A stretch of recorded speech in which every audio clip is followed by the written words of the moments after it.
ये कदम जिसमें लोक जनशक्ति पार्टी रामविलास इन दो उपचुनाव में, मोकामा के उपचुनाव में और गोपालगंज के उपचुनाव में भारतीय जनता पार्टी को अपना समर्थन दे रही है। भाई मैं ईमानदारी से बोलता हूँ, कौन मंत्री बन रहा है नहीं बन रहा है ये मेरी प्राथमिकताओं में से ही नहीं है। मैं आपके प्रश्न का कभी सही जवाब दे ही नहीं पाता हूँ, क्योंकि ये सोच ही मेरे जहन में नहीं आती कि मंत्री बनना है कि नहीं बनना है। परिस्थितियों को मद्देनज़र रखते हुए कोई घर के लिए गठबंधन नहीं करता है।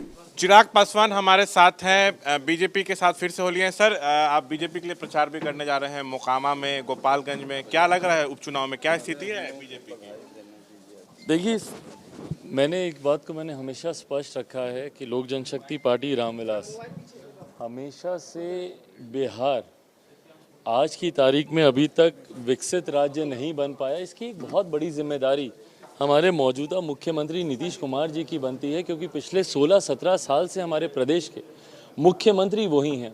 उनकी खराब नीतियां, उनकी गलत नीतियों की वजह से आज भी अगर बिहार पिछड़ा है, बिहारियों को पलायन करना पड़ता है, शिक्षा की बदहाल परिस्थिति है, रोज़गार के ना के बराबर अवसर हैं, दूसरे प्रदेशों में बिहारी जाते हैं उनको अपमानित किया जाता है, उस पर मुख्यमंत्री खामोश रहते हैं। इन तमाम परिस्थितियों को देखते हुए हम लोगों की नीति, हम लोग के सिद्धांत एकदम स्पष्ट हैं कि मुख्यमंत्री नीतीश कुमार जी जब तक बिहार की सत्ता से बाहर नहीं जाएंगे तब तक बिहार एक विकसित राज्य नहीं बन सकता। ऐसे में पार्टी ने हमेशा वो कदम उठाए हैं जो प्रदेश हित में हो।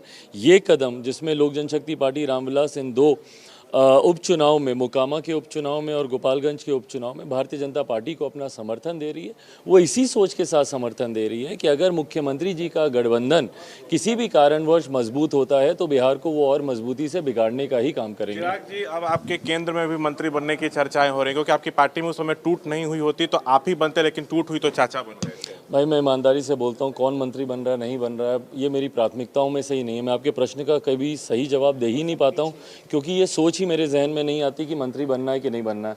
हमेशा हम लोगों ने बिहार के हित में जो फैसले हैं वही लेने का काम किया है।